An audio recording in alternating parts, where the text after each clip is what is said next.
this is practice exam 6 over chapters 12 and 13. All right, 1. Prepare the required journal entry to record the issuance of 3,000 shares of common stock with a par value of $5 per share that are issued in exchange for equipment worth $400,000 on March 15th, 2017.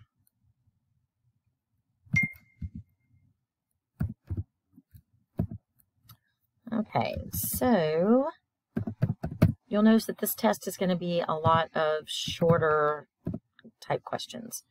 All right, so I received equipment. It's an asset. I need to debit it, and I'm going to debit it at its fair value. And then I need to credit common stock.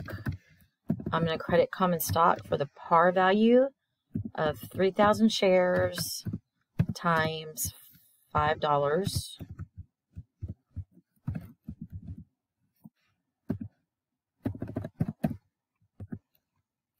And then the difference goes into paid in excess. It's probably paid in excess of par, but I'm not going to write it all the way out. And then make it look pretty. And then hopefully you can cut and paste it into Blackboard. Sometimes it's working for y'all, sometimes it's not. I had some people that couldn't cut and paste in one question, but they could cut and paste in the one below. So they ended up putting 2 answers into one. Well, I don't like the way that looks. You know what? I'm going to delete it.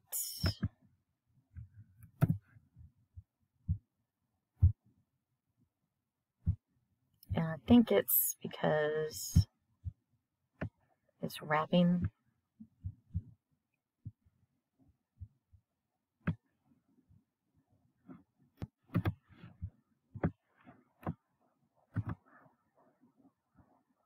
I don't like that either. I don't know why it's not working today.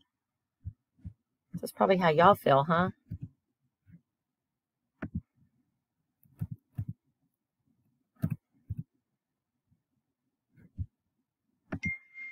So I'm just fixing it a little bit to make it look a little more like it should. This was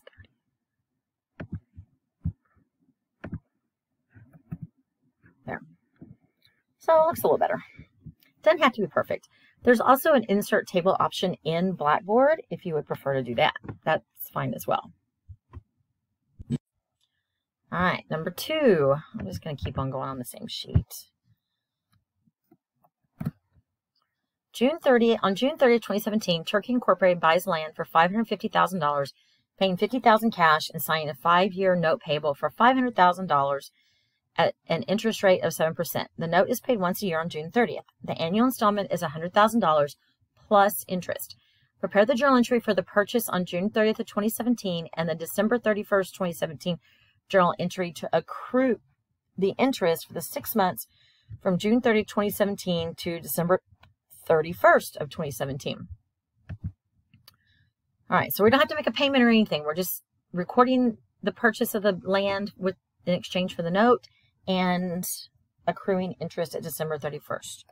So on June 30th of 2017, we bought land for $550,000. We paid cash, so we're going to credit cash for $50,000. And then we still need $500,000 on the credit side, and that is a note payable. That's it for that one. Then on 12/31, we need to accrue interest. So that's interest expense and interest payable. And it's going to be the $500,000 note. Sorry about that. Times interest of 7%. And it's been 6 months. July, August, September, October, November, December. So times 6 out of 12.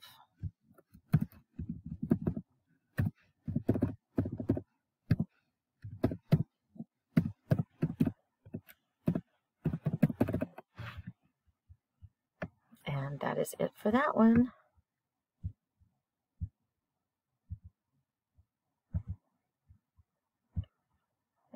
should probably make this.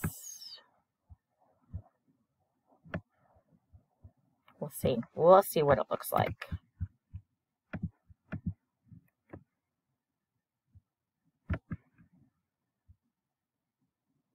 I'll paste it as a picture there. I don't think Blackboard will let you paste it as a picture. Sorry. Okay. I don't know why we have that big blank page, but oh well. All right, number 3. On January 1st of 2017, Sweet Potato Corp received cash and signed a 10-year note for $2 million at 8%. The note will be paid in semi-annual installments of $100,000 plus interest beginning July 1st of 2017.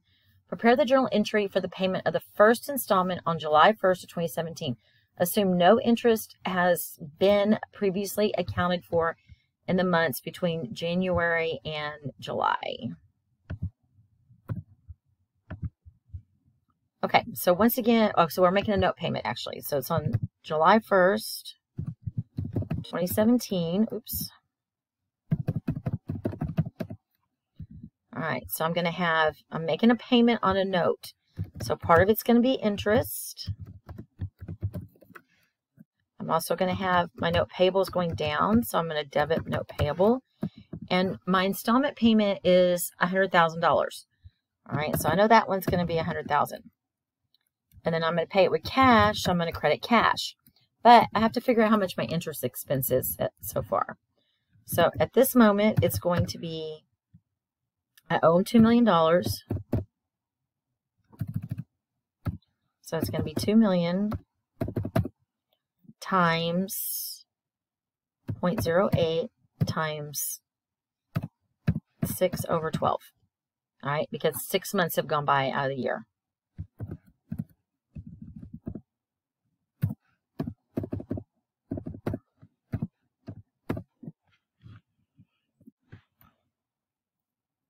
Oops, I'll put this here. I'll put it over here.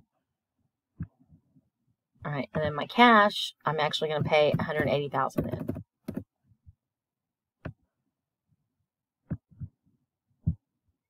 Okay, and then my new balance on my note, because I made a $100,000 payment on the note. So my new note balance equals the $2 million that I started with minus the $100,000 that I just paid on it.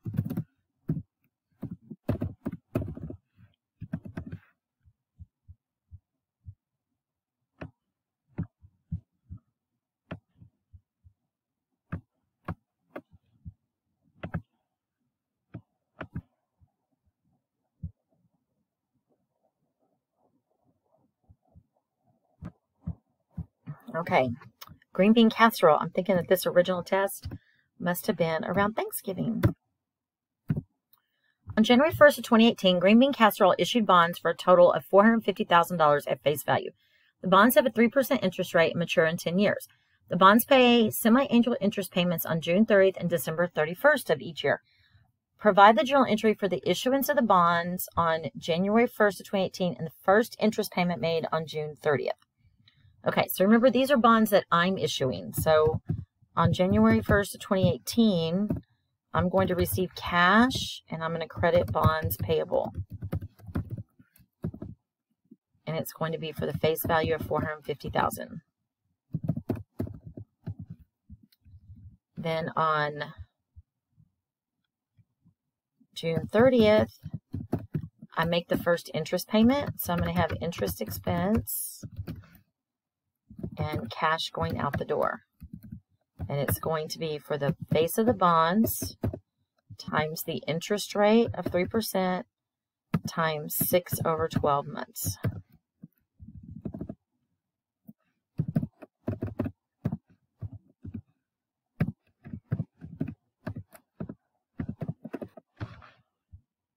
So $6,750.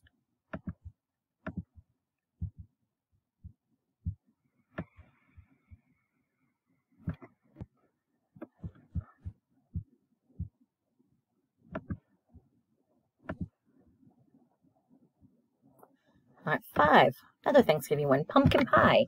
received $300,000 cash from issuing 100,000 shares of preferred stock on November 23rd, 2017. The stock has a par value of $1 per share. Prepare the journal entry for the issuance of the stock. So 5 on November 23rd of 2017, I received cash, and I received $300,000. Equal sign, just 300. I'm going to credit preferred stock for the 100,000 shares times the dollar par value. So this is 100,000 shares times $1 par. And then the other 200,000 to make it balance out goes into paid in excess. And you can put paid in excess from preferred stock. That's fine. I'm not super picky on the exam.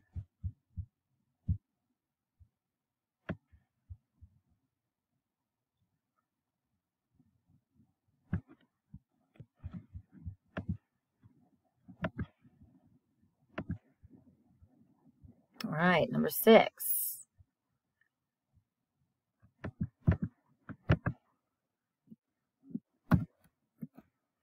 On March 1st of 2018, Cornbread Dressing signed a 5% long-term note payable for $90,000 cash. It is payable over a 6-year term in $15,000 principal installments on March 1st of each year beginning March 2018. Provide the entry to record the issuance of the note. So all you have to do is one journal entry. That's it.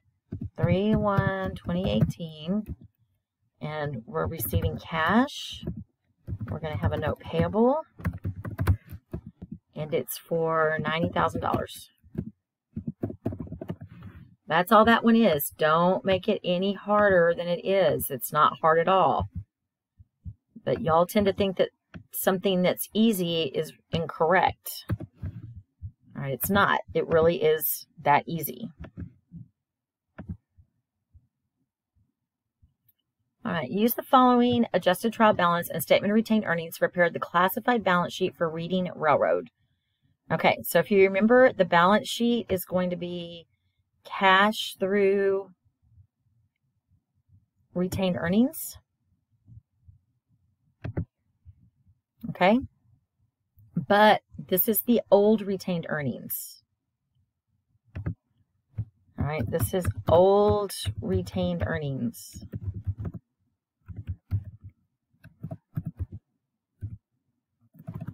I'm just going to put old RE. All right, don't use it. You need to use the new one, which is down here. This is my new retained earnings. All right, this is the one you need to use. New retained earnings. Use this. Okay, so I am going to go to another sheet for this one. All right, so we have cranberry. I don't know about y'all, but I'm getting a little hungry now. We're doing a balance sheet, and it's December 31st of 2017. Y'all, I was going away and I wasn't actually recording. So what I did is I went through and I noted what were current assets. So cash, accounts receivable, prepaid rent, and prepaid insurance are all current assets. Plant, property, and equipment are equipment and accumulated depreciation or plant, property, and equipment. Accounts payable and salaries payable are current liabilities. The note payable is a long-term liability. And then common stock, paid in capital, and retained earnings all go in the equity section. All right, so we have assets and then current assets. And then under current assets, we have the cash, accounts receivable, prepaid rent, and prepaid insurance. And I skipped a column and then put them in. All right, and make sure you total them out. All right, and then plant and equipment. I guess I didn't have to skip a column, but I did. I wasn't thinking about how many long-term assets we had. All right, so we have accumulated depreciation. So I'm going to have 524,400. And remember, accumulated, you subtract. It's a contra asset. And add those two up. This is my total plant and equipment.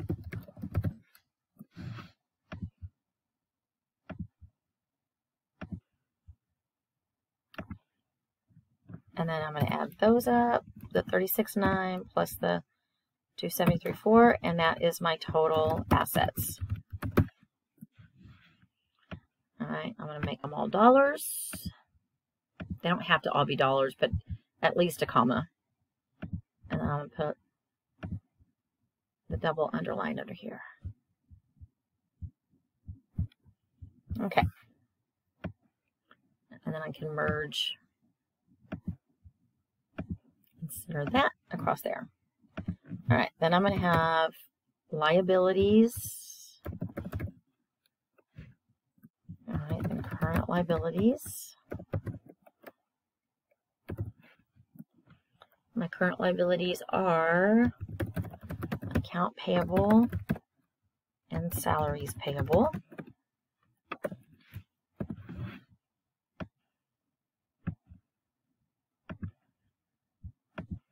Put them right there.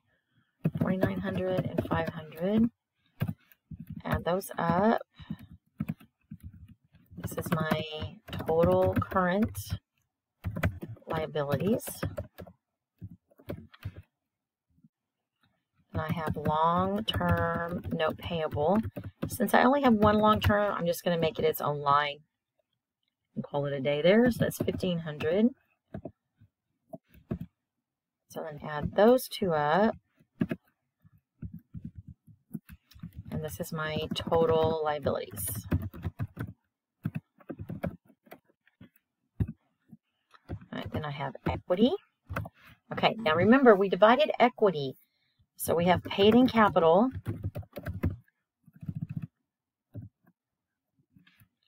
All right, our paid in capital is common stock.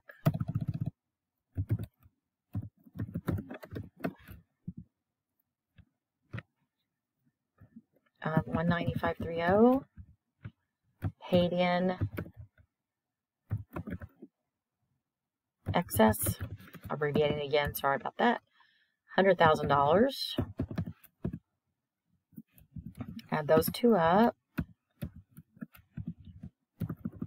And that is my total paid in capital. Then I have retained earnings. And remember, you need to pick up the number that's down here, okay? The new retained earnings. So 12,870. Then add them up. Oh, I want to add them up there. I want to add them up here. Then add those up. This is my total equity.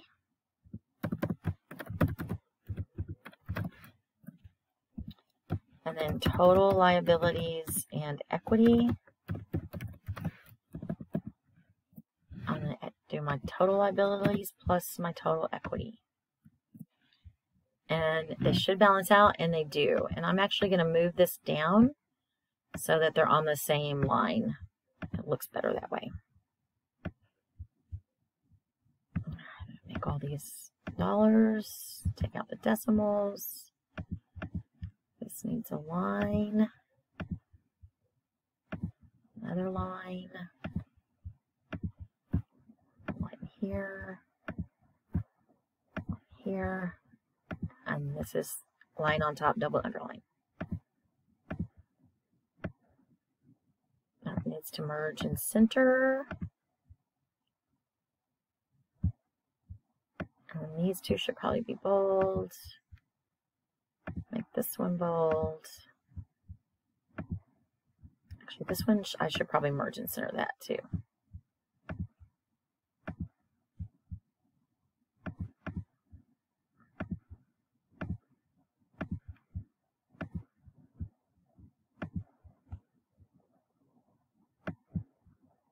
And I think that's pretty good. So this should all be merged and centered.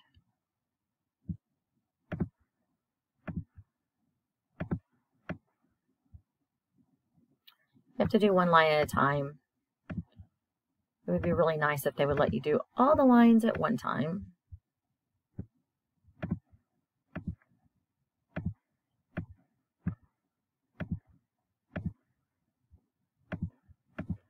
I know that looks better. And as most of y'all have figured out, there are a number of ways you can format in Excel. And a lot of y'all have been doing that. Y'all turned in some pretty nice looking stuff.